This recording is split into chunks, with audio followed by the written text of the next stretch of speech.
And he's had 25 years of experience with youth and with parents. In addition, Brett is a teaching fellow at Impact 360 Institute. And Erin runs the entire Kunkle family. She does a podcast. They do a Maven Parent podcast together. She's also a master chef, a nurse, referee, counselor. I'm a referee, probably not like you are, but counselor, laundry connoisseur. Laundry connoisseur, that is very interesting, what a laundry connoisseur is.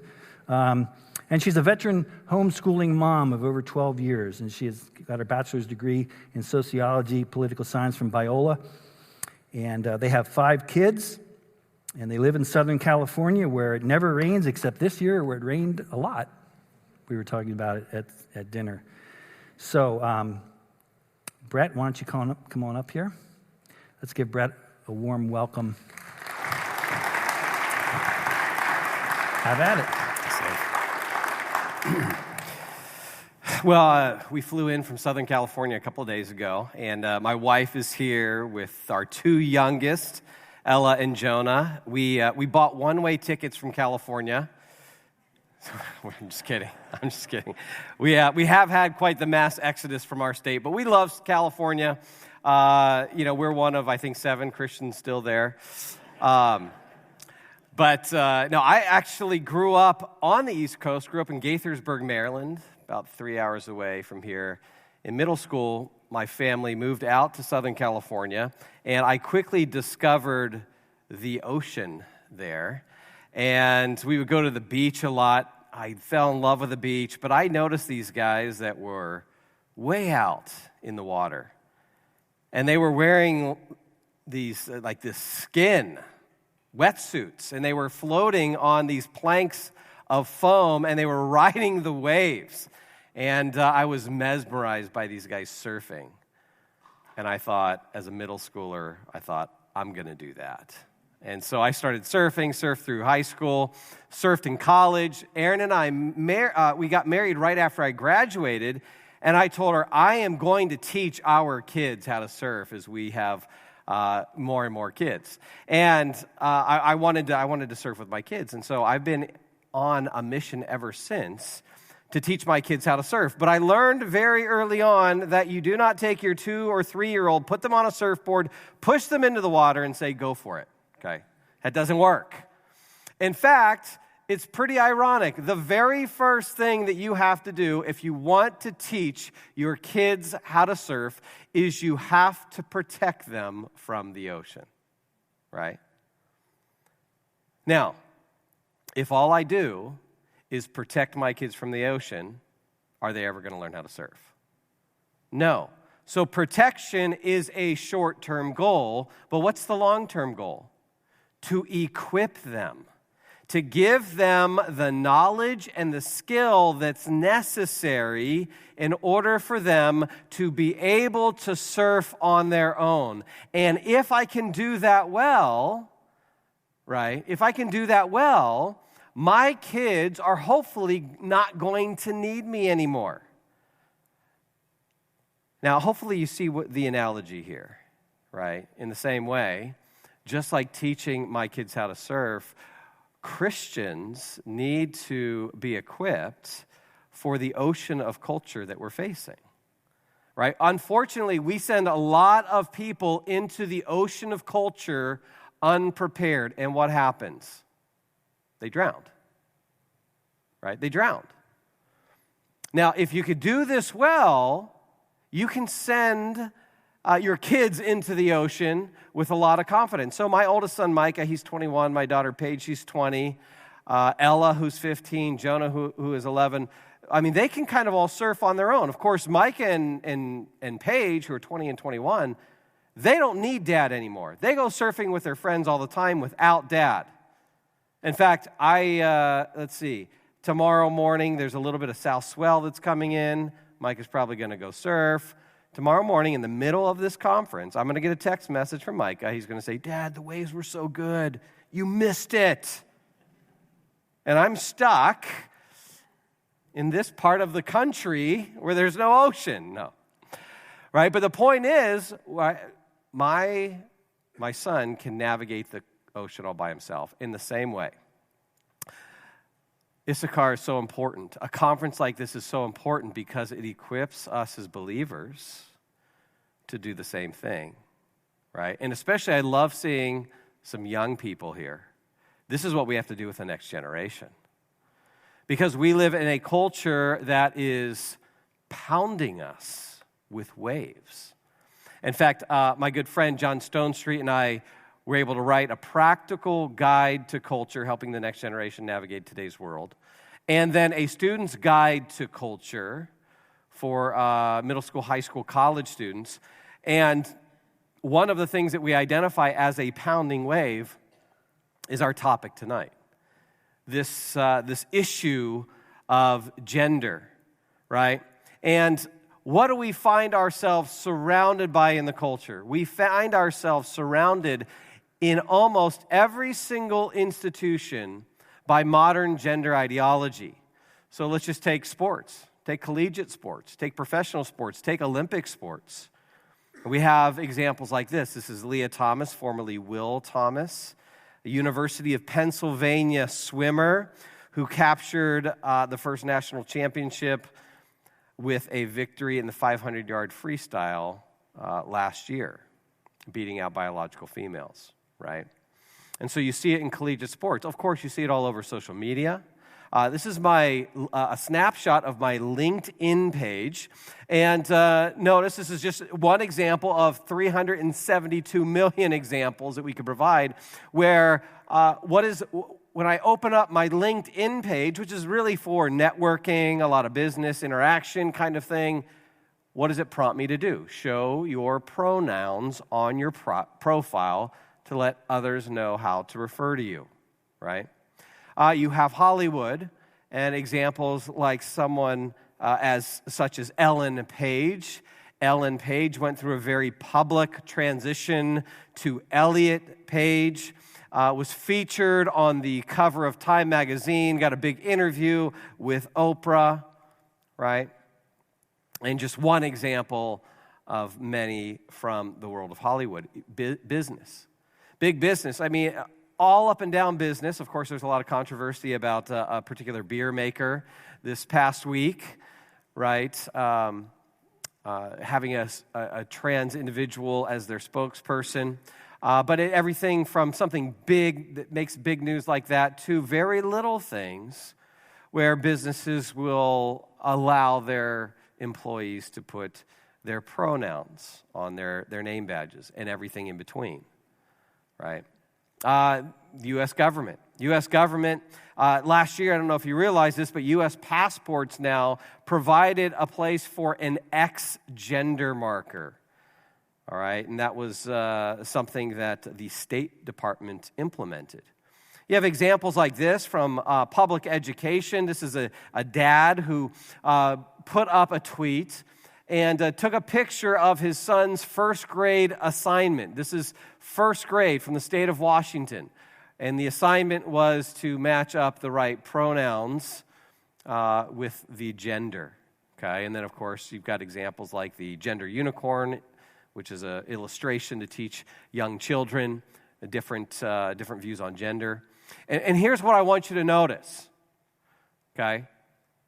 Sports, social media, Hollywood and entertainment, business, government, education, and on and on and on. Every single sphere of life, we see modern gender ideology being promoted through all of these different institutions.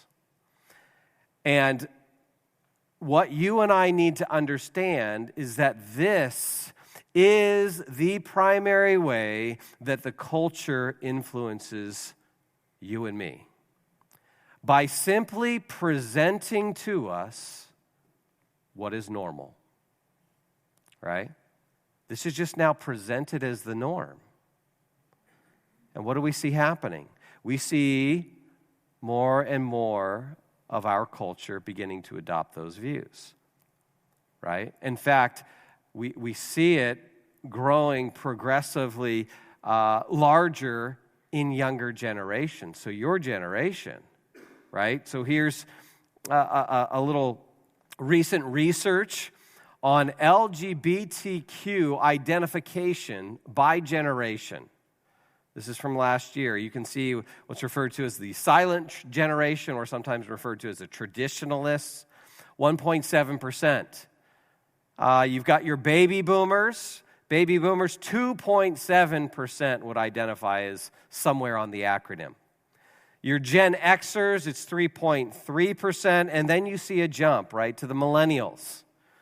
Those maybe in their mid-30s and under. You've got 11.2%. And then our Gen Zers, maybe anywhere from 23, 24, down to late elementary. You have that to jump to almost 20%, right? Now, why is this the case? Well, because our young people are growing up in a world now where this is regularly presented to them as the norm. It's presented to them as the norm. They absorb it, buy into it, and then go along with it. That is how culture most powerfully shapes us. Right? It doesn't have to argue for these ideas. It just presents them as normal. And so, if you are someone who works with young people, if you are a parent, if you are a grandparent, if you are an educator, if you are a youth worker, there is a very important role to play in terms of protection. Sometimes protection gets a bad rap. We talk about, well, we don't want to shelter our kids. Well, actually, shelter is a good thing, isn't it? If there's a pretty big storm, you want to take some shelter. Now, go back to my analogy with surfing. The protection is a short-term goal, though, right? It's short-term. I offer the protection to the young people in my care, to my own kids, because I want to equip them, because I'm sending them back into that storm. Because when my kids are old enough, right, they need to be equipped to be salt and light. And so my mindset is I'm preparing to send them back. But they need training. They need knowledge to be able to navigate this. And so we cannot send our young people or ourselves back into the culture without the necessary training. All right? Okay, now, oftentimes, this can be a heated conversation, right? If you follow this conversation at all on social media, it pretty much seems like every conversation about this on social media is heated. So, all right, so let's just take the social media stuff and set that aside. If you want advice on, how to engage on this in social media, good luck. Okay, that's my. But we're going to be engaging, hopefully, primarily in real relationships with real people, face to face, family, friends, neighbors, schoolmates, our fellow employees at the job.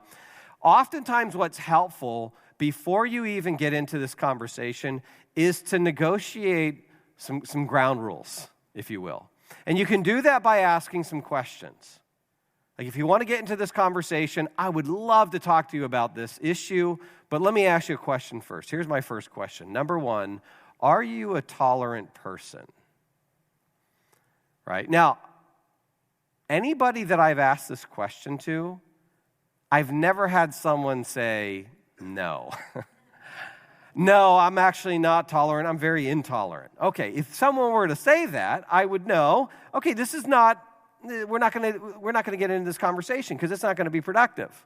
Right? What do we mean by tolerant? Tolerant means you and I can disagree, and yet we can still be respectful to each other. That's what classical tolerance means. So are you a tolerant person? If you are, yeah, let's talk. And because I'm going to respect you as a person who I believe is made in God's image. And so no matter whether you agree with me or not, you deserve respect. You are a dignified individual. But we can still disagree, okay? So that's my first question. And if someone again, now on this one, most people are going to say, of course, everyone wants to think of themselves as tolerant. All right, well, good. We can have a good discussion. If you can also answer the second question affirmatively, are you an open-minded person? Now, again, I've never had anyone say, no, I'm not open-minded. I'm actually a very closed-minded person. No, everyone wants to think they're open-minded. Well, what do I mean by open-minded? Here's what I mean when I ask if you're open-minded. If you are presented with facts or arguments that you are currently unaware of, would you be at least willing to change your mind? That's what it means to be open-minded. If you're presented with an argument or facts or a perspective maybe you haven't considered before, and you find it persuasive, are you willing to change your mind? That's what it means to be open-minded. I'm open-minded. If you can change my mind on these things, I would be willing to change my position. Are you open-minded as well? And if you are a tolerant, open-minded person, like I consider myself to be, we can have a great conversation about this, right? We can have a constructive conversation. And so this is instructive, not just for the people that we talk to, but also for us as Christians, right? We want to be gracious. We want to engage with kindness, even when we disagree with people. It's not an option for us who are followers of Jesus to be rude, to be mean, or to be arrogant. Do not let yourself off the hook with it when it comes to that. We are called to be men and women of character. Okay? Now, that does not mean we compromise the truth. But it does mean that sometimes it's a gentle, gracious answer to someone who's ticked off at us or someone who disagrees with us. At the same time, it doesn't mean we lay down. Okay?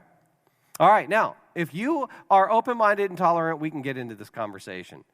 Now, the very first thing that we need to do in this conversation is we need to define some terms. In fact, clarity is often the most important thing at the outset of any conversation. So let's get clear on terms. There are several terms that are going to help us to navigate this conversation. And the first term that we need to define is the term sex. What do we mean by sex? Well, in the realm of gender, sex refers to either of the two main categories, male or female, into which human beings and pretty much all other living things are divided on the basis of their reproductive functions. Okay, so what are we talking about here? We're talking about sex as a biological reality. Sex is the way that the human body is organized in respect to reproduction, right? So biological males produce small gametes, or sperm. Biological females produce large gametes, eggs. And when we refer to male and female, when we talk about the male and female sex, this is what we're referring to.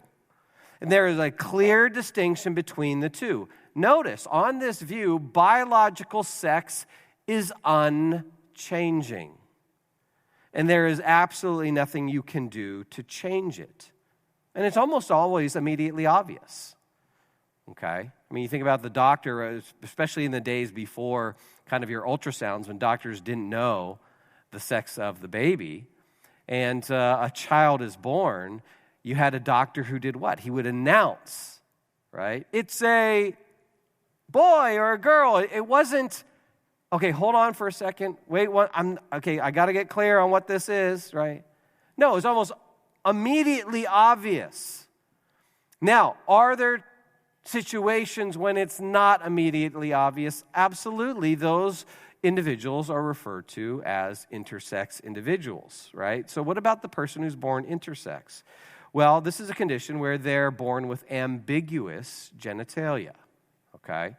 Now, according to the Intersex Society of North America, intersex individuals represent 0.05% of the population. No, I want to make sure you didn't miss that. 0.05% of the population, not 0.5%, 0.05. So that means 99 0.95% of the population, it is immediately obvious that they're either male or female biologically, okay? And so, and I address this because often in this conversation, the intersex individual will be brought up, okay? But here's what we don't want to do. We don't make rules out of exceptions. Intersex individuals do not represent a third sex. It's not a third sex or third gender, okay? So, when it comes to sex, this is the biological reality. Now, we have this term that we've, in the recent past, we've began to distinguish between sex. It used to be that sex and gender were synonymous, all right? But of course, language does change. Language usage does change in a culture. Now, what gender refers to is it refers to how we identify and then how we present that identification to the rest of the world around us, right? So, gender identity, as opposed to sex, gender identity has to do with our psychological beliefs, our mental states. It has to do with our psychological beliefs about what gender we believe ourselves to be, okay? And then what do? We manifest, right? Or we present according to those beliefs as either male or female, okay? Now, just remember this. Sex refers to biology. Gender, in modern terms, refers to psychology, okay? And what happens when there is a disconnection between the psychology and the biology? This is what psychologists refer to as gender dysphoria. So when you feel that disconnection, when you feel like you are the opposite, or you somehow identify with the opposite sex of your body, you have some kind of discomfort about it, you, we say, are experiencing some kind of gender dysphoria. All right? Now, I think this is a really important category to hold on to. Gender dysphoria. Because here's what our culture, I think what our culture wants to do is they want to actually skip this one or quickly move past this one and jump right into the fourth category, which I'll talk about in a second. But we need to understand that there are individuals who experience this kind of psychological discomfort with their bodies, and yet they do not take themselves to be a member of the opposite sex. So you may have a biological male who feels discomfort with his body, feels like he's a male, or feels like he's a female trapped in a male body, but he would understand that he is not actually a female trapped in a male body. Not everyone who feels that they are the opposite sex will eventually identify that way. And some would even say, I know I'm not the opposite sex, okay? Now, here's what our culture wants to do. The culture wants to say those individuals need to move right into gender-affirming care or take the view on of transgenderism. And so here's the fourth term, transgenderism. Transgenderism is the view that people are the gender they identify as. So, right, what is one of the buzz phrases of those who promote current gender ideology? Well, they'll say things like, trans women are women, right? Trans women are women. And what are they trying to say? They are trying to say that the very thing that you identify with, you are that thing. People are what they identify themselves to be. That's the idea here. So a transgender boy is just a boy. And he's not merely a girl who identifies as a boy. Trans women are women, trans men are men. Now this, and look, and you might, in everything that I'm saying tonight, I can probably provide you multiple examples from the culture Okay, so this, I'm going to show you just a short video clip. This is an assistant superintendent at a school district in Glendale, California. Glendale would be kind of a nice suburb, right, where you'd say, oh yeah, income levels are up and they care about education. This isn't like Berkeley or something like that, where people are crazy, okay? No, this is Glendale, California. Okay, so here's the assistant superintendent talking about coaches, male coaches, having trouble with a biological female who now identifies as a male in the locker room with them. And I want you to listen. What does she propose as kind of the solution? What solves this issue? Listen to what she says. We have male coaches who are horrified at the thought of having a biological girl changing clothes in front of them. The stigma attached to, abuse and, just having a male teacher around any female student in that circumstance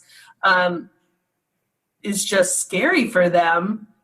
And, it's one thing for me to keep saying, it's not a girl, it's not a girl, it's not a girl.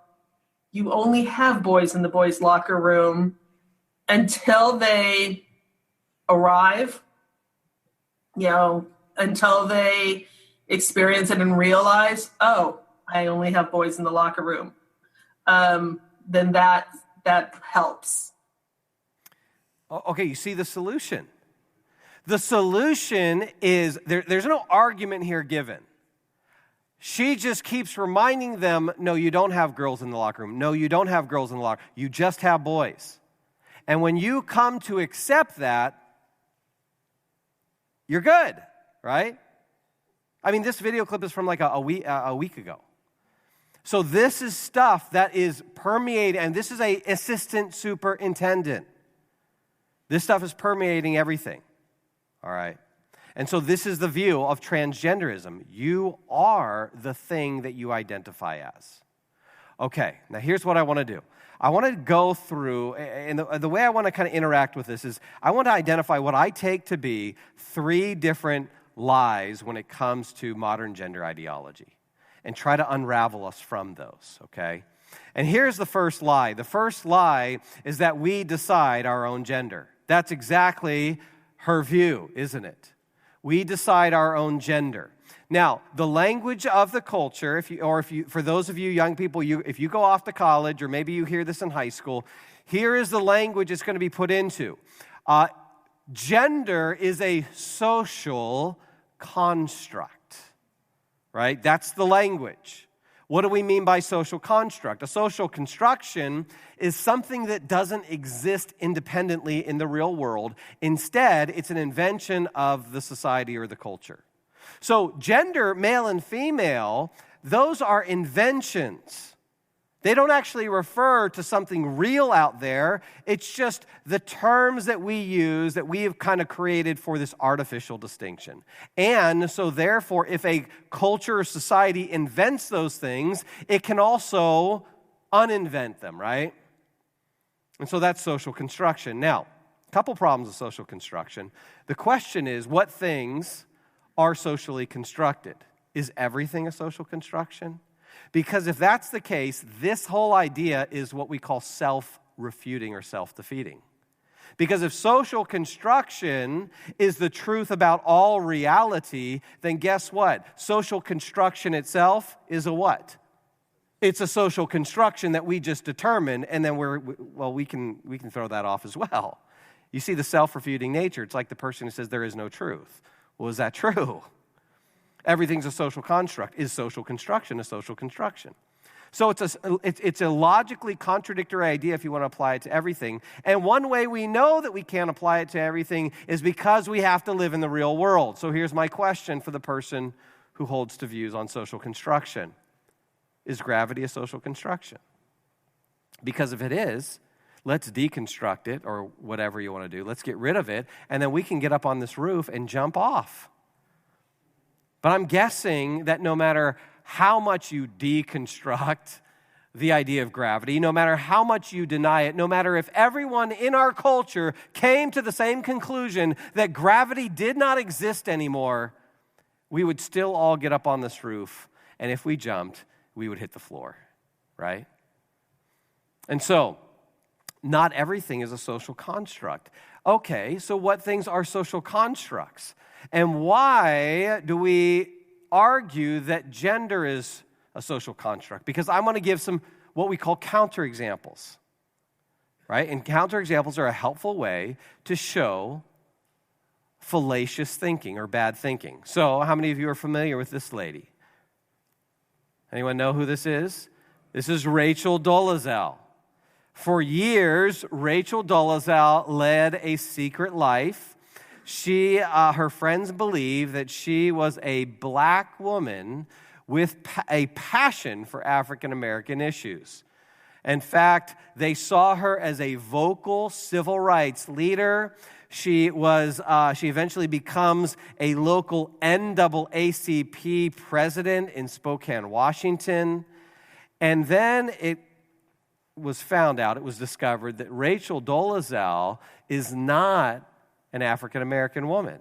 This is her when she was 12 years old. In fact, these are her parents, clearly not African Americans, right? She's a white woman. And yet, Rachel Dolezal identified as an African American woman. Did the culture allow such a thing? No, she was castigated, right? She had no biological origin as an African American. And so she was not allowed to identify. In fact, she was fired from her position in the NAACP. She was mocked by the culture. They would not allow her to identify as an African American woman. Okay? Or how about this? Maybe it's not an identification with a different race. What if it's an identification with a different species? Okay? Now, I'm not just trying to be humorous here. There are real individuals who identify as different species. This is a guy named Gary Matthews. Gary Matthews is a retired technology worker, and he would identify himself as a dog. And he wears dog outfits, he wears dog collars, he eats dog food from a bowl, okay? In fact, you can see an ABC News article on this. Pittsburgh man thinks he's a dog. Goes by the name Boomer, okay? But Gary Matthews is a human being. When Gary Matthews identifies, right, biologically he's a human being, but when he psychologically identifies as a dog, do we affirm him in that? Do we say, yeah, okay, that means you are a dog because all who identify as a dog are dogs? Would we go along with that? No, of course not. And there's other examples. How about this one? Plastic surgery. Does plastic surgery that makes someone look younger than their actual biological age, does that change the biological reality? Like, okay, maybe they look like they're in mid-40s. They get a lot of plastic surgery done, and you look at them and you're like, wow, you look like you're in your mid-30s.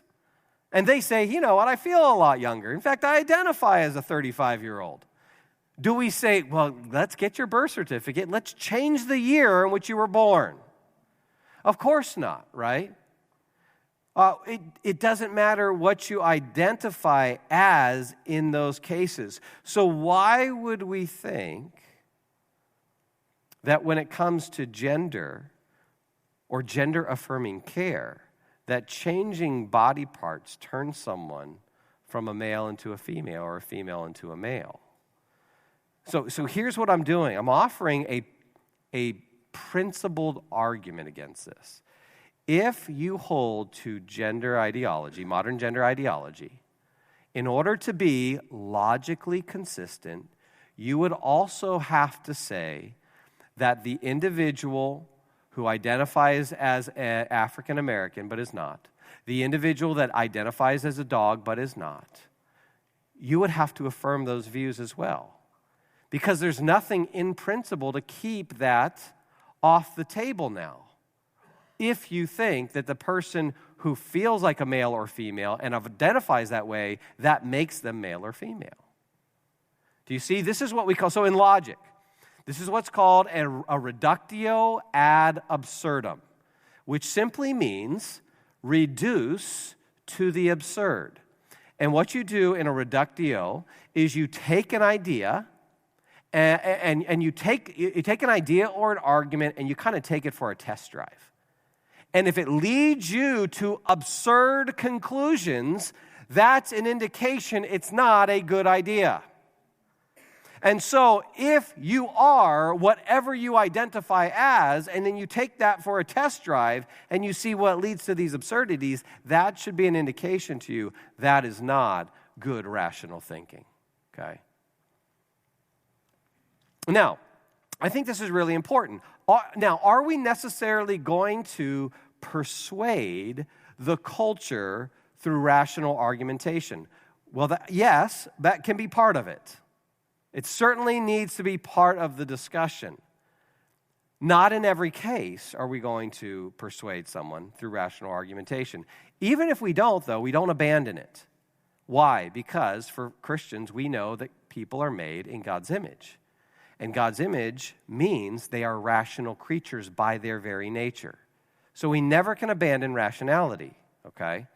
But strategically, we may consider that that is just one front. But even if we don't persuade anyone out there with rational argumentation, we desperately need it in here. Because we have a whole host of young people who have never been taught to think rationally about this, and they just simply go along with the ideas of the culture. But what they need to see is that these modern gender ideas are irrational and illogical. And this is a basic argument against that. So we can't abandon this just for the equipping of ourselves. So that even when I walk into a world where everyone around me maybe thinks I'm crazy, I know that I'm not. I know that my view is rational, right? And that gives me a lot of confidence. Because I'll tell you what, outside of, a church, I'm not going to be taking very popular views on this. Okay, now here's the key question though. For those who, try to, kind of show the illogic of the view. But here's the question. I want to put the burden of proof back on the person who holds modern transgender views. Here's the question I want to ask them to kind of put the burden of proof on them. Because I think if you are going to take something that I think is self-evident, that there are males and there are females, okay, and you want to try and disconnect biological sex from gender, I think there's some explaining that has to be done. And here's my question. Why do you think that you can or should disconnect gender identity from our body? Because that's what the culture does, right? Okay, you got biological sex, you got gender identity. And we can disconnect those things. Okay, why do we think we should do that? What is the primary justification that you hear from the culture on this? And I just got into a little discussion, if you will, on social media, on Twitter with a professor from a UC in California. We kind of went back and forth a little bit. The only justification he would offer is an appeal to internal feelings and desires.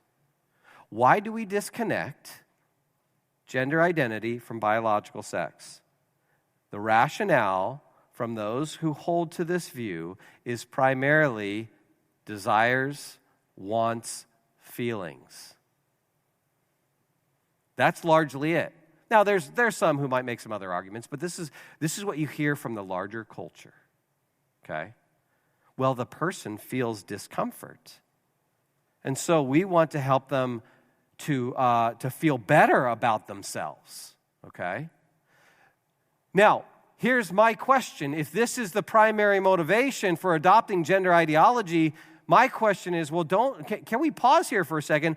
Don't you think our feelings and thoughts could be wrong? Is that a possibility? If that's at least a possibility, maybe we should consider that, because there are certain situations where there's a disconnect from our psychology and our biology where we don't then start treating the person on a physical level. Take, for instance, the anorexic. The anorexic who struggles with body image, right? So maybe it's a 90-pound teenage girl. She looks into the mirror, and what does she see? She sees a 200-pound overweight, obese girl. And so what does she do? She becomes anorexic, right? Now, how would a medical professional treat her? Would he recommend physical changes? Oh, you're 90 pounds, but you identify as 200 pounds, so let's get you on a diet right away. Of course not. He would not treat her physically, would he?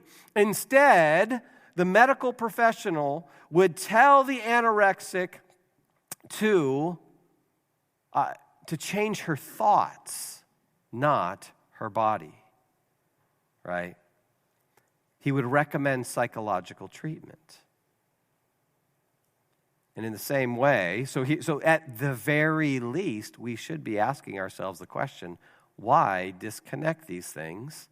And in the case of the trans individual, do we direct our therapy or our treatment at their body and not their psychology? All right? And now think about this. Is there any other treatment or is there any other diagnosis where it's the patient who self-diagnoses, goes into the medical professional, and on the basis of a self-diagnosis, the medical professional then offers treatment, right?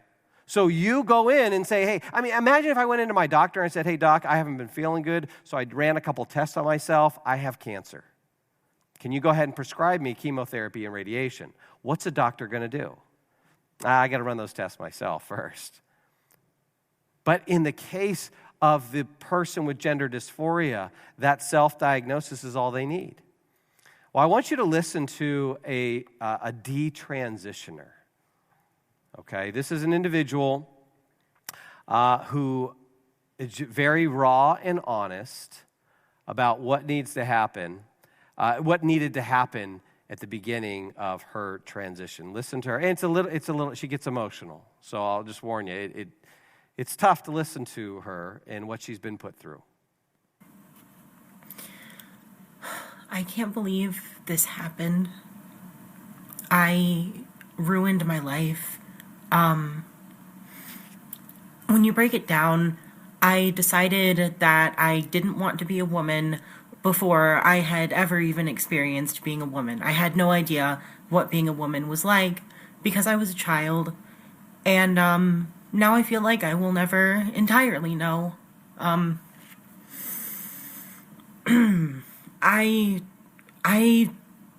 want to say that I really feel like some people in the trans community and the trans medicalists and the doctors really, really target the most vulnerable of us. I have borderline personality disorder, and I know for a fact that this is the reason for my transition.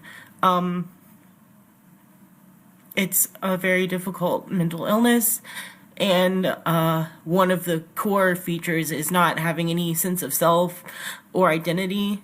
And my doctors knew this. I told them, even though they didn't ask, that I had been diagnosed with BPD, and it was all fine to them. I wasn't happy as a girl, so that meant I was a boy, and I was trans, and so I just took the cure that was handed to me.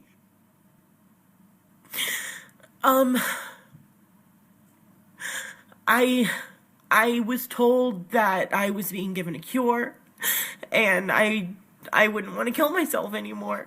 And it wasn't true. I didn't want to cry in this video, but this is such a hard thing to talk about.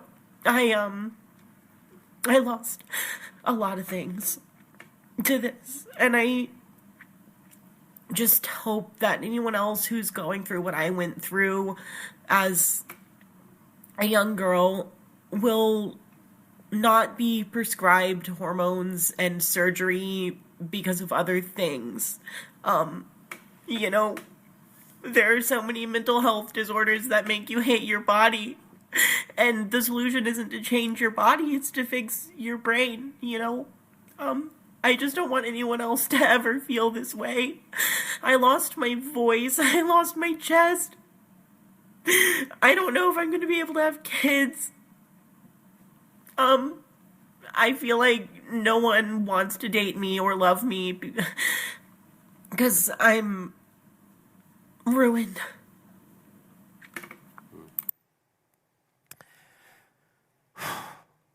That is hard to watch, right? But those are the videos we need to show, because ideas have consequences, and modern gender ideology has consequences for young people who are struggling. This is why Christians need to stop being silent on this issue and hope that it goes away. We need men and women who are going to have courage to stand up and to fight in the culture and to take a stand for young people who don't know better and who need help. That is the loving thing to do.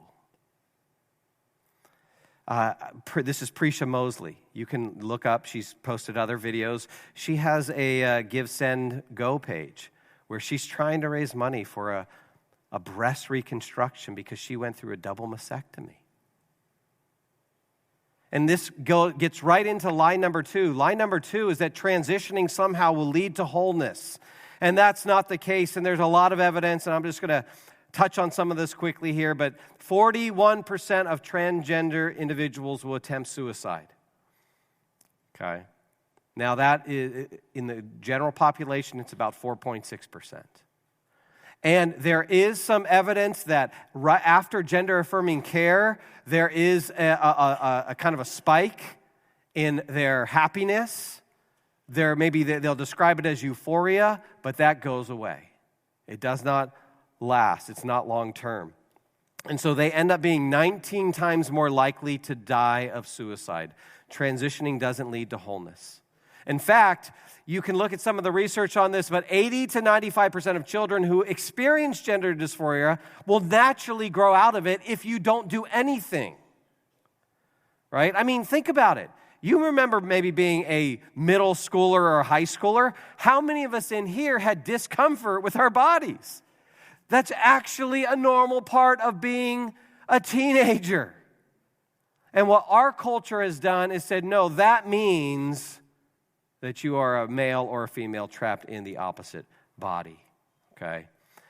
And then here's the third lie. I think this one's really important because I think this will maybe help us to see that often in the lies of the culture, there is a kernel of truth. That's why they're so appealing. And the lie of the culture is that we have a gender spectrum. And so it goes all the way from male to non-binary to female and everything in between. It's a spectrum. And here's the truth. The truth is that there is a spectrum. The lie is that it's a gender spectrum. You see, it is not a gender spectrum. It is a spectrum of masculinity and a spectrum of femininity. So, for instance, when we look at masculinity, on one side of the scale, we have what we might call the more sensitive boy. And then on the other side of the scale, we have what we call the rough and tumble boy. And so the rough and tumble boy, he likes to, he just can't keep his hands off the other kids, right? And he just wants to wrestle, and he just wants to punch his buddies, and he wants to maybe play sports. And then on the other side of the scale, you got the more sensitive boy who just, he's more gentle. Or maybe he's more into the arts, right?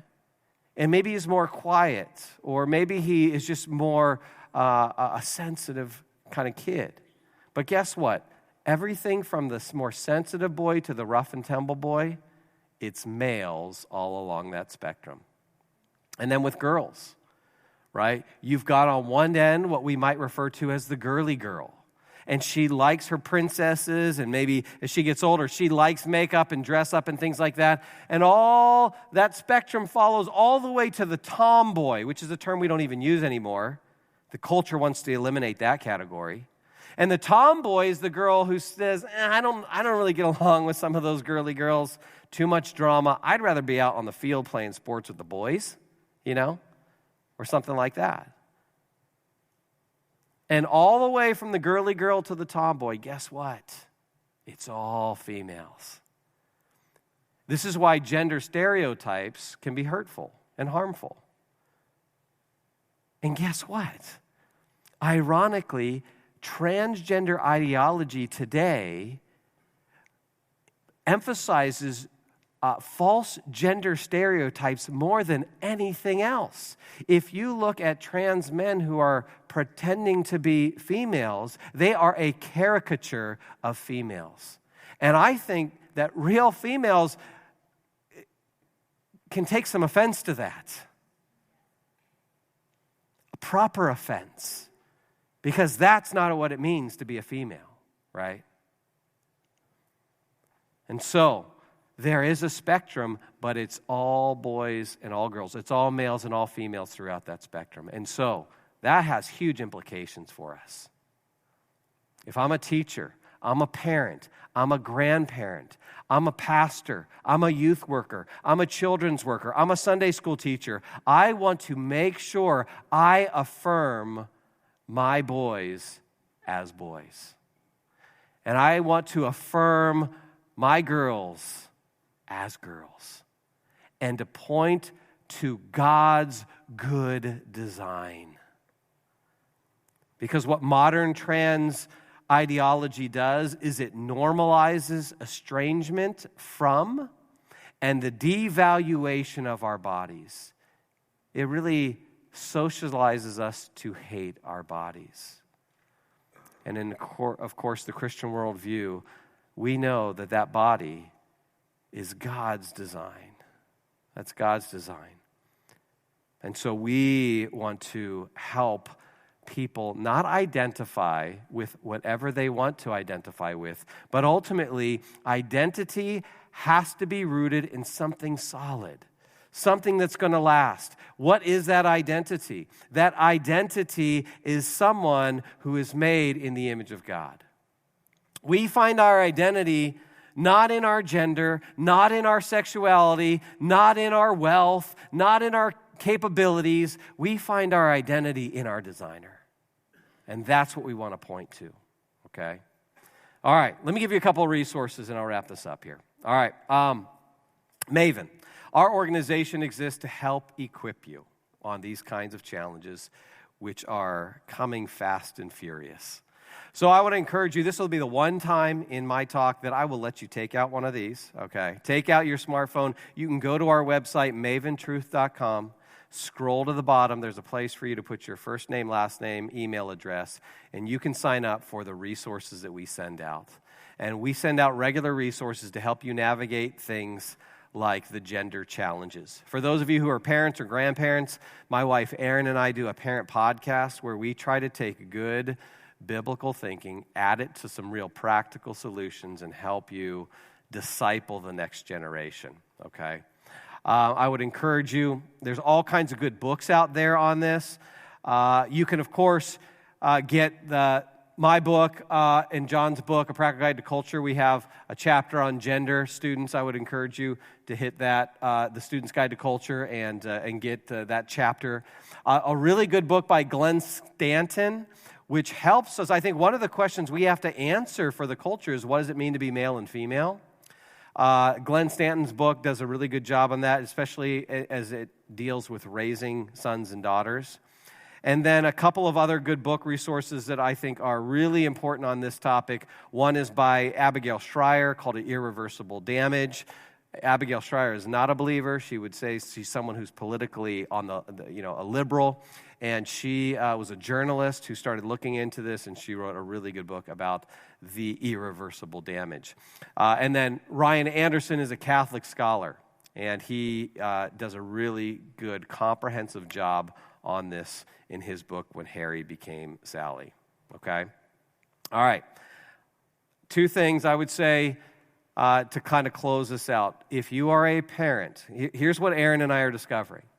We're discovering more and more across the country that what you would call your normal families, your churched families, individuals where you would not expect kind of trans ideology to get into, we're finding it just pervasive all over. Families that you would look at, they say they committed to the Lord, they love the Lord, and then their 29-year-old son came out as trans recently. And now he won't talk to them, okay? This is happening all over. If you have a kid who's under your care, who's 18 and older, or 18 and younger, and you see them dabbling in this, here is the advice I now give to parents. You have got to fight. Fight for your kid. And here's your homework, okay? Do a Google search for this article right here. Just search the headline. What I've learned rescuing my daughter from her transgender fantasy. And that mom right there lays out a path for what you're supposed to do. And I think as I've now dealt with this issue for a number of years, this is my advice. If your 14 or 15-year-old is starting to get into this and starting to identify, you fight on this. Okay? That is the best way to love them. All right, it's not opposite of love. And then for the rest of us, if we start to engage this issue in the culture, you have to be prepared for the social cost of holding biblical views. And this just goes to John chapter 15, where Jesus said, if the world hates you, keep in mind that it hated me first. You can be the most loving, kind, gentle person, but when you stand for the truth, the world hates the truth. It loves the darkness rather than the light, okay? And so you have to be prepared for that. But in all of it, guess what? In all of it, we as followers of Jesus always hope. We never despair on this. Why? Because we know 2,000 years ago, a dead man walked out of the grave and conquered sin and death once and for all. And that's our hope. Amen? Amen.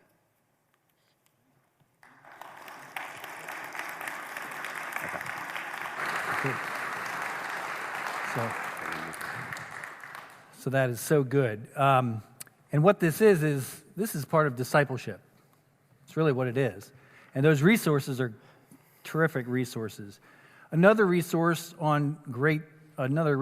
tool for discipleship is the Colson Fellows Program. So I'm going to show you a 2-minute promo for that while we kind of set up here and get rid of this so that we can do a Q&A. So watch this video. You know, we live in extraordinary times. Can you set that on the floor? I'll move the table.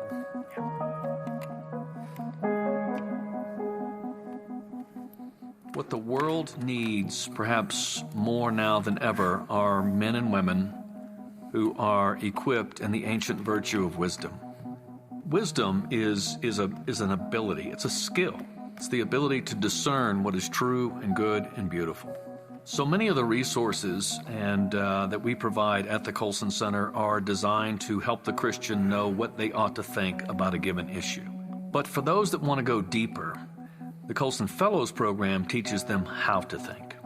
The Colson Fellows Program is a 10-month course in which individuals study what does it mean to live out a Christian worldview in their spheres of influence. A cohort is a group of individuals in a region who are going through the program together. They are led by Commission Colson Fellows, and they meet monthly, typically on a Saturday morning, to engage the material so that you're not just ingesting the material yourself, but you're getting to talk through it with others who are participating with you. Here you get to see the body of Christ represented in the people that are in the cohort. So we had everything from an individual that was a convicted felon to someone who is a doctor who had at one time performed abortions. I recommend it. I've been recommending it to everyone I've come in contact with. It prepared me to be able to go out and engage wherever God calls me to. So no matter what the next season brings, or no matter what my next sphere of influence is, I have coherence within me, and I have a strong understanding of who I am in Christ. And I'm able to bring that into whatever God calls me to.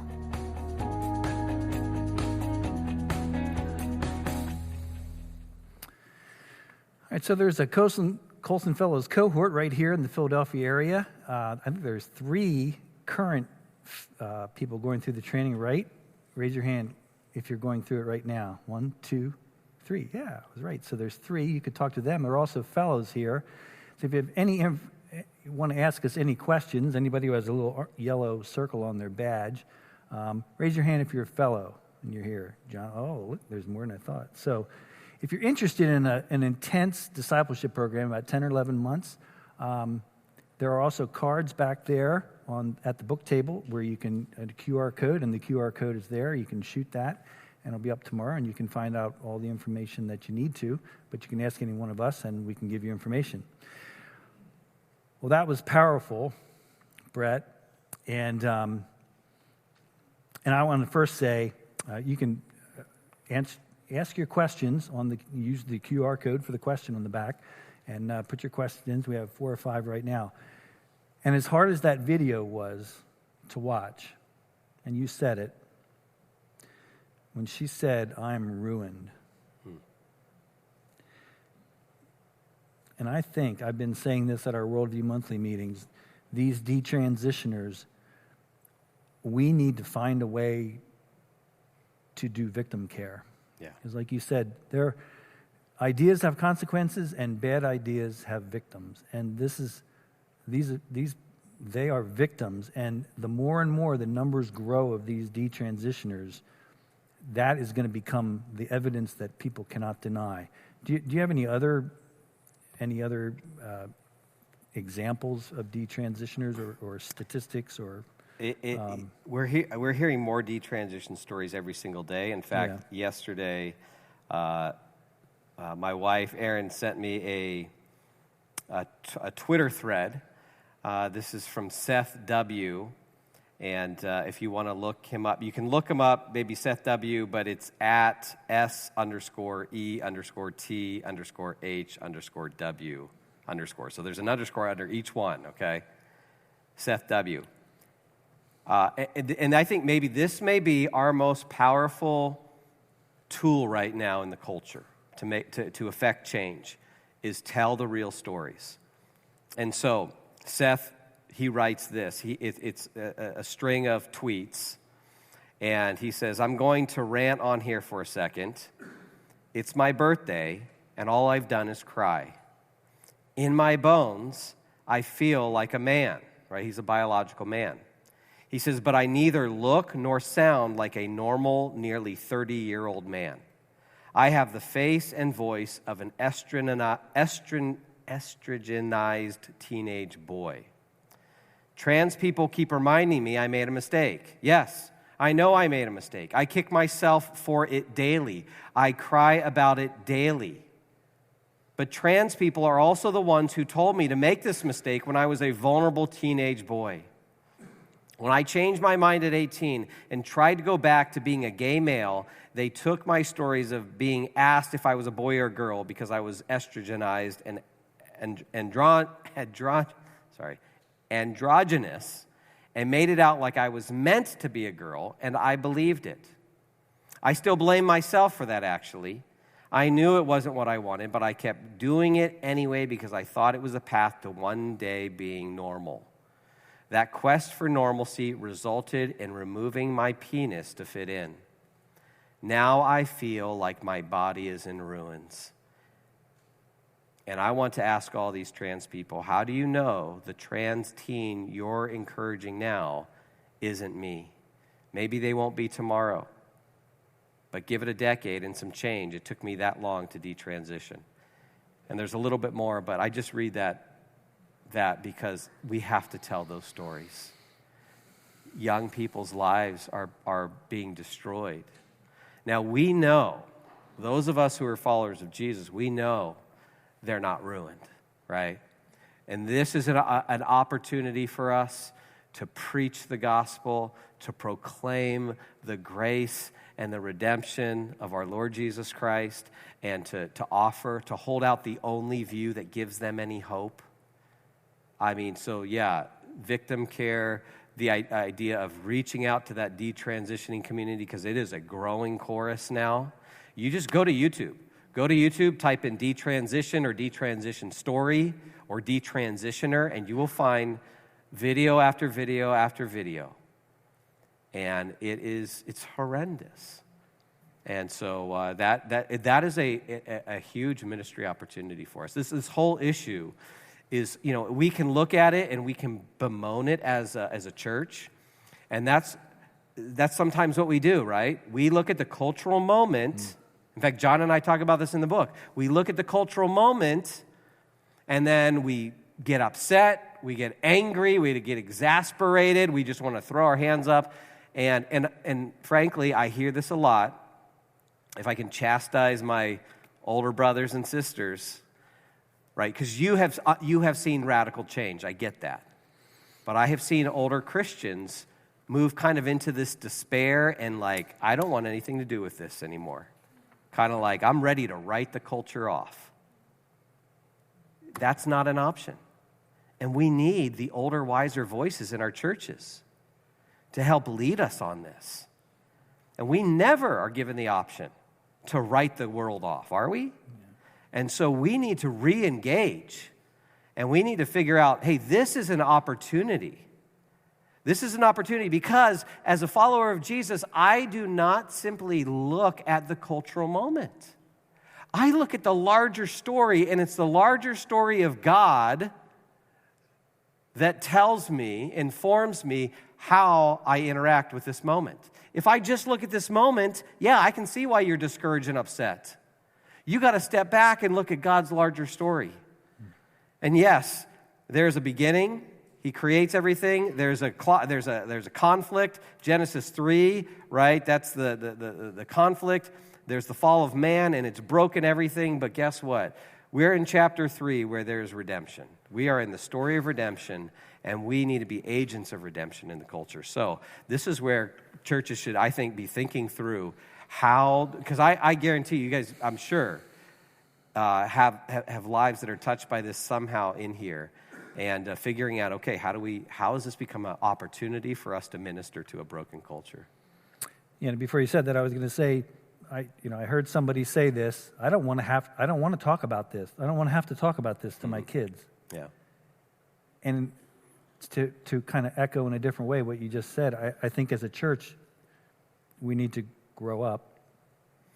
Like Paul said, we need to grow up into Christ, and this is one of the key challenges, and we have to figure it out. Yeah. We can't just ignore it. Yeah, I think a better strategy, especially for our young people, is preemption. In fact, one of the things that we do at Maven is we do these really unique mission trips. We call them immersive experiences, and we do them for high school and college, and we also have a trip for middle schoolers. And what we do is we will do an apologetics immersive experience where we will offer some apologetic training to a youth group or a Christian school, and then we do this customized mission trip, and we take them to places like Berkeley, California, or California. Yeah, you're just California. No, but we take them to places where they have to interact with university students. We bring out atheists to interact with them and talk with them. We take them to the Unitarian Church or the New Ager or whatever, and we have them engage with these folks. And because what we want to do is expose them to the challenges that they're going to face while they're still with us, so that we can equip them. Rather than protect, and then, okay, send them off to college 2,000 miles away without the adequate training they need, and then they are in trouble. So, yeah. Very good. And I know I just, want to say this to everybody. I get that this can feel very uncomfortable, but I want to challenge you to make an attempt to overcome that and kind of embrace it as uncomfortable, but I have to think it through. I have to deal with it. And I think if there's one takeaway, it can be that. Now, you kind of hit on this, but and maybe it just is a setup for tomorrow. But one question says, how do you credit social media for the rise of the advancement of the LGBTQ movement? Yeah, I think technology has taken ideas and it's been able to, I think you have the speed to think about and also the volume. And so the speed of getting these ideas out and the volume, you have millions and millions of social media accounts, all the way from individual accounts to business accounts and everything in between. And then you have multiple platforms, whether it's YouTube or Instagram or Snapchat or TikTok or Facebook or Twitter or whatever it might be. So you have this overwhelming volume and the speed. I think it's played a major role. And what we're finding is that with young people, really there's a couple terms that researchers have coined in gender ideology. One is what's called rapid onset gender dysphoria. That's where an individual who would, kind of show no signs of this, all of a sudden, kind of overnight, they experience gender dysphoria. And what you find is there's evidence that is due to what you might call social contagion. That's the idea that it is socially infective, and there's not some kind of biological explanation or genetic explanation. It's that the culture around us is forming us and shaping us. And so young people, Gen Zers, so those born, who are basically, 22, 23, and younger, they are on a screen. They sit in front of a screen, whether it's smartphone or laptop or TV or whatever it might be. They're on a screen an average of 6 to 9 hours a day, according to the research on Gen Z. 6 to 9 hours a day, right? Some of that's multitasking, so there are multiple screens at one time, so it takes into account that. But you're on social media for hours upon hours each day. Well, that's certainly going to have an influence. What you swipe through. And so I'd say technology plays a huge role in spreading the contagion of modern gender ideology. It seems to me that the internet is I think most people have learned almost their education was to drink from a fountain, and all of a sudden it's a fire hose, and it's just a Pandora's box, or to mix metaphors. And it feels unstoppable. Yeah, and one of the things in that article, How I Rescued My Daughter from Her Transgender Fantasy, one of the things that the mom talks about is the role that social media played and the internet played in that, and what she had to do to pull her out of that. Things like take away the phone and social media altogether, which it was crazy. Sometimes now talking to parents, they think that's a crazy step. You want me to do what? And you can just see how socialized we are in the culture, that this is almost like every young person is entitled to one of these now, right? And this thing, it has the potential to do lots of damage. But detransitioners also say the same thing. They talk about the role of the online community that they discovered when they start expressing, their gender dysphoria, their discomfort with their body. Oh man, they find a community that will just suck them right in. And so that is a real thing that we need to be aware of. We are embodied beings. As the church, we are diligent to care for souls. How can we also help each other to value our bodies rather than escape them? Yeah, that's a really good question. And that is where evangelical Christians, which is probably, we would fall under that kind of categorization, even though it's becoming a little bit more and more ambiguous. But anyway, Christians of our stripe, evangelicals have not developed a theology of the body. We haven't developed a theology of almost anything very well, meaning, and this is why I think, Issachar, Colson is so important, because many of us don't have a Christian view of things. And so, one of the things that we need to do in the church is develop a theology of the body. Go back to Scripture. We are both body and soul. And even though we live in bodies that are decomposing, or that will eventually decompose, that this is not our eternal tent, but it still plays a very important role. In fact, it's very interesting, because we don't have a theology of the body, we also don't understand sin very well. If you look at Paul in the book of Romans, look at how he talks about sin. And he specifically talks about sin reigning in the members of our body. And yet, and this is why spiritual disciplines play such a vital role. And so, we need to develop a theology of the body that helps us to see the value of our human bodies from a biblical perspective, right? And from that, from our Christian worldview, from our theology of the body, then that will inform us on what we need to do, right? And so, obviously, things like cutting off body parts, though that would be incompatible with a view of the body that says your body is intrinsically good because it is the product of a good creator. Even though, right, it's marred by sin, it's not bad in and of itself. And so we look at the scriptures that talk about, our body, and then we move to our practical stuff. So we need to do this. We need to have a theology. I talked to a Christian school this afternoon, middle schoolers and high schoolers, about developing a theology of technology, right? And the idea is that our Christianity, our scriptures should inform every single area of life. In fact, that's how we can help our young people see how relevant the faith is to everything. And so, in our churches, we should be articulating these kinds of things. And it's from our theology, then we figure out, okay, here's now what we need to do. The practical stuff comes from our orthodoxy. Our orthopraxy comes from our orthodoxy. I like that.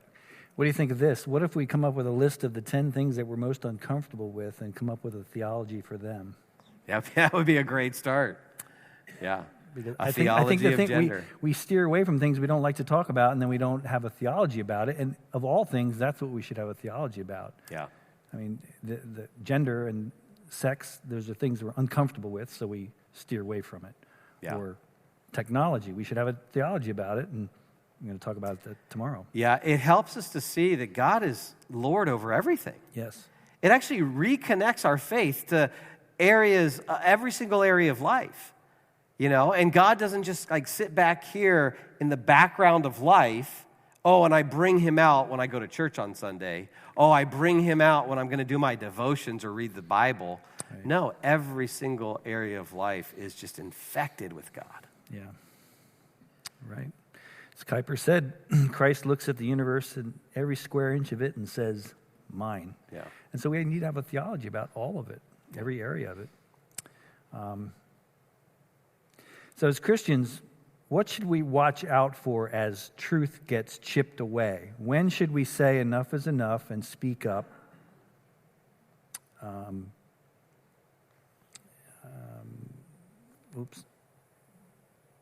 When should we... it moves. There it is. When enough is enough, when should we speak up? When we see small changes that can lead to big problems. Yeah, well, I think that's a more difficult question, is to figure out when exactly kind of do we speak out? What issues do we speak out on? Those are difficult things to kind of weigh. I think some of the considerations, and this is where I think there's got to be some internal discussion within the church body, amongst church leadership, And we got to be gracious in that conversation about how we interact with the culture on this. But I think one thing that we take into consideration is the harm that's being done, right? So when you see large-scale harm and the depth of harm, so people doing things to others or themselves that they can't come back from, right? The depth of harm, the scope of harm, the breadth of harm, that should inform when we stand up on things. And so I think this is the gender issue seems to me pretty clear now that the kind of harm that's being done, especially to our most vulnerable, to young people and people who struggle with mental illness.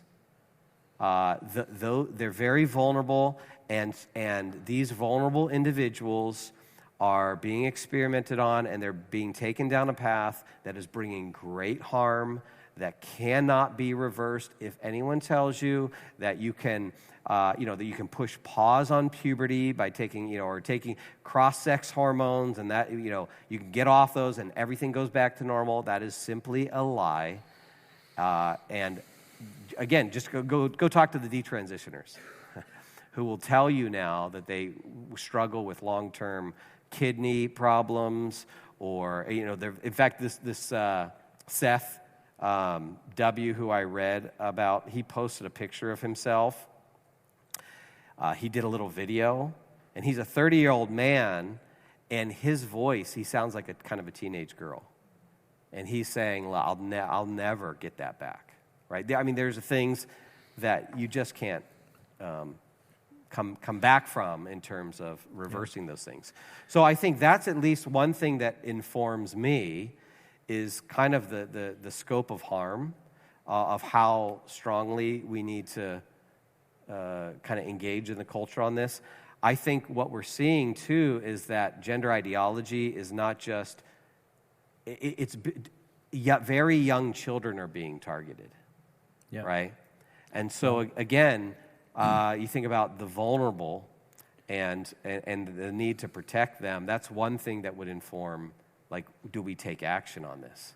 Well, I think you've given some really specific, good answers, but now here's a very specific example, and see if you can add to it. My niece's daughter is 13 and likely to transition with the blessing of her mother, who, if you can believe it, is a psychiatric physician's assistant.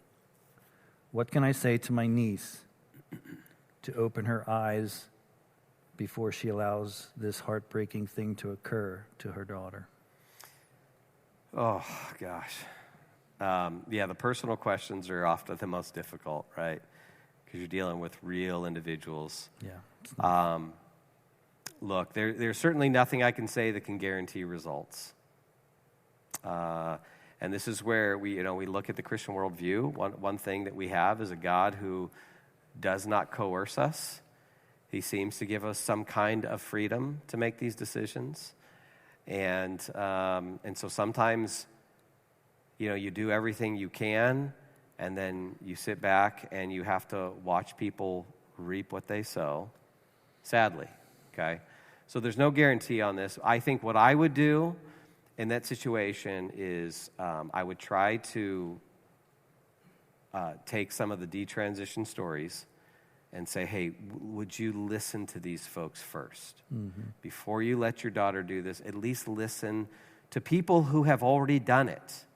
They've already gone the whole way, and now they're coming back and saying, why didn't anyone stop me from doing this? Why did the medical community go through with this? Why didn't we first try to treat the mind rather than the body? Yeah. That's what I'm recommending at this point, is saying, try to get those detransition stories out there as much as possible. In fact, if we would have had time, there's another one I would have shown. It was a 5-minute clip. It's from a gal over in the UK, and she's Scottish. Her name is Sinead, and there's a journalist. His name is Andy Ngo, Ngo, and he does a little interview with her. And you could probably just look up Andy Nago and Sinead, Senead, and find the clip of her. But she just talks about her transition. She went all the way to a double mastectomy. Says she's very thankful she didn't go all the way, and then has detransitioned. But she talks about how she could never go back on certain things. Yeah. It's just her story is very sobering. Yeah. And so I'd say tell those stories as much as possible. See if that that individual, that parent, that adult would be open to at least reading a book on it. And I would say, hey, give them, especially with a daughter, buy them a copy of Irreversible Damage by Abigail Schreier, because she particularly looks at this issue with young girls, and just ask questions. Do you know there's things that you can't go back on? Like with your daughter, if you go down this path, there's things that if you do, you can never undo them, right? What do you think about the possibility of regret? Are you afraid that she might come back and regret this and then blame you for it? Maybe, and you just try, even whatever you can do to kind of slow it down. Yeah. And sometimes don't look at these things as like one strategy. Like here, read this book, or here's an article, or here's a video. Sometimes you're thinking multiple strategies. Like I often think in terms of someone's got they're in a castle. And you're just trying to find all kinds of different ways to scale that wall. Sometimes a direct approach works. Sometimes it doesn't. Sometimes you got to go up this way. And sometimes that doesn't work. But you don't give up. You keep trying different things. And you never know what's going to hit somebody and wake them up. Yeah, so that's good. So don't give up on that. Okay, there's a couple of And of course, I can't forget to pray regularly. Okay? Now, I often don't say that because I think it's the first thing that we do, which is good. A lot of times it's the only thing we do because Christians haven't thought carefully about these things, and we haven't developed other strategies. But of course, first and foremost, we pray all throughout the process and pull other people into that and pray for them. Maybe get your whole church praying for this family. It's that important. Good. Very good. Now, there was a couple related to this. I'll ask it with this one. What recommendations do you have on how to handle the pronoun issue with people who know, family, neighbors, coworkers?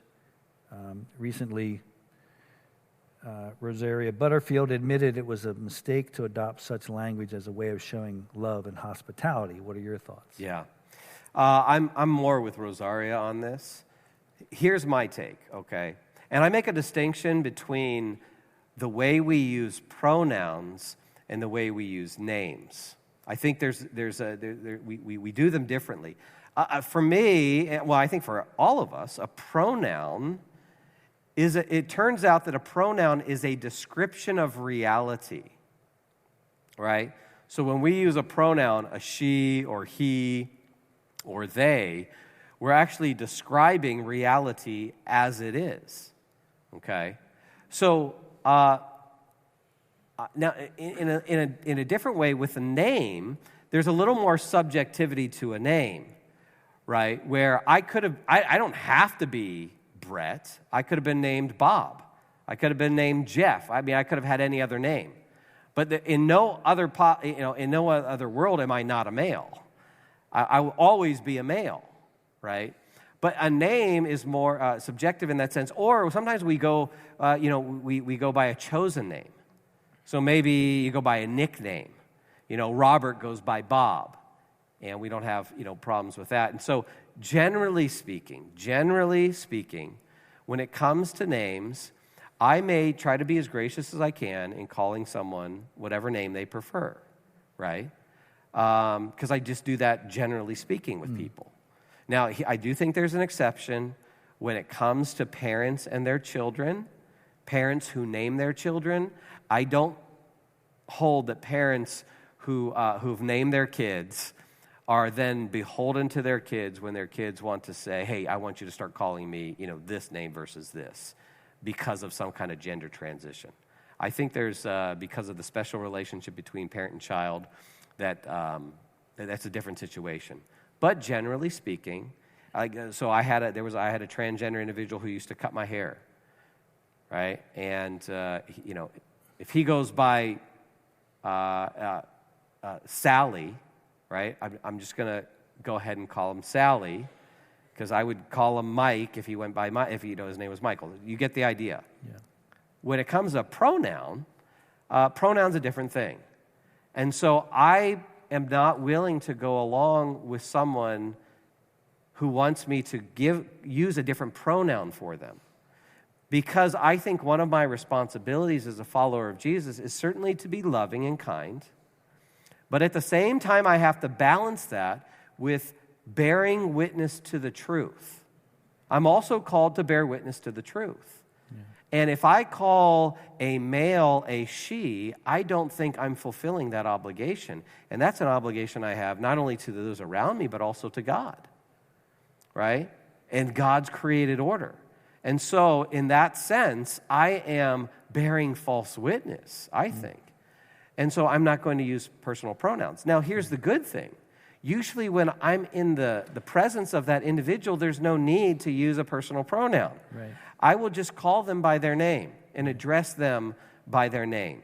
And I'm not going out of my way to look for opportunities to be offensive or something like that, right? I'm not going to have them right there and say, like she, or do something obnoxious like that.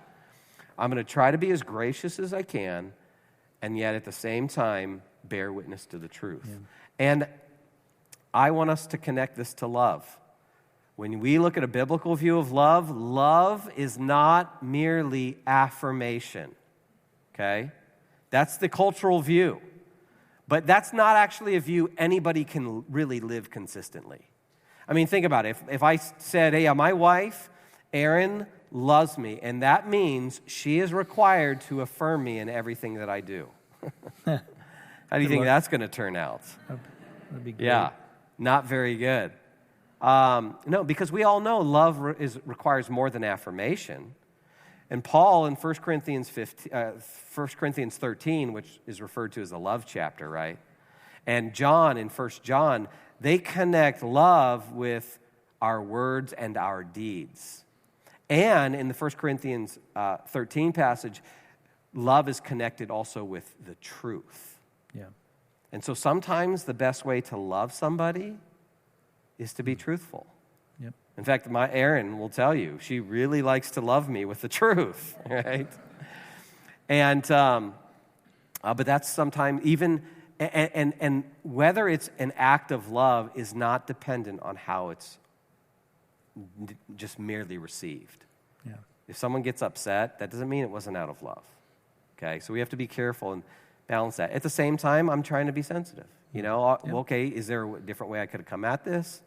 And so it's a kind of a delicate dance, but it's balancing, just like Jesus, right? John 1:14 says he came in grace and truth. Yeah.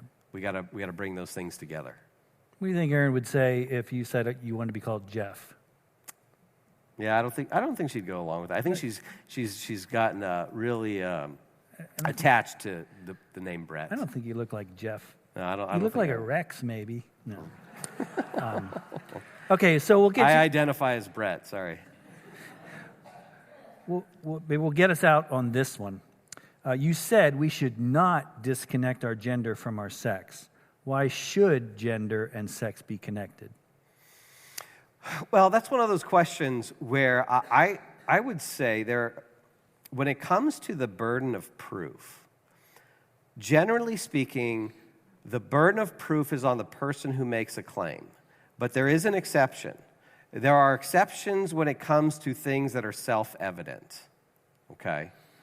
And so, for instance, if I say, well, I Brett Kunkle, exist, and you say, well, prove it to me. I don't feel like I have the burden of proof on that because that's something I take to be pretty self-evident, right? You just simply look and you see, and there's not much more I can do or say at that point. If you deny my existence, okay, good luck. I don't know what else to say to you. And I think when it comes to male and female, and this is, now some people might have a problem with this. I wonder if the problem we have about this is because common sense has been knocked out of us, okay? But I think male and female are self-evident things, all right? Now here's what those who want to defend transgender ideology, what they want to do is they want to say, oh, well, how is it self-evident? Well, just look. And then the response is, oh, you want to reduce people to their genitalia, right? And they take something that's actually very important, and it's actually their response that's reductionistic. Mm-hmm. No, I'm not reducing people to their genitalia. I'm saying that something like body parts really matter and tell us something important about being human, okay? But I don't reduce someone to their body parts. But God has given us the ability to see body parts and to go, up, that's a man. Up, that's a woman. It's self-evident. And so I would say I don't have the burden of proof on this. I think the burden of proof is on the person who says when we disconnect, or that we should disconnect biology from psychology. We haven't done this in the history of humanity. This is an experiment that started about 5 minutes ago in terms of history. Yeah.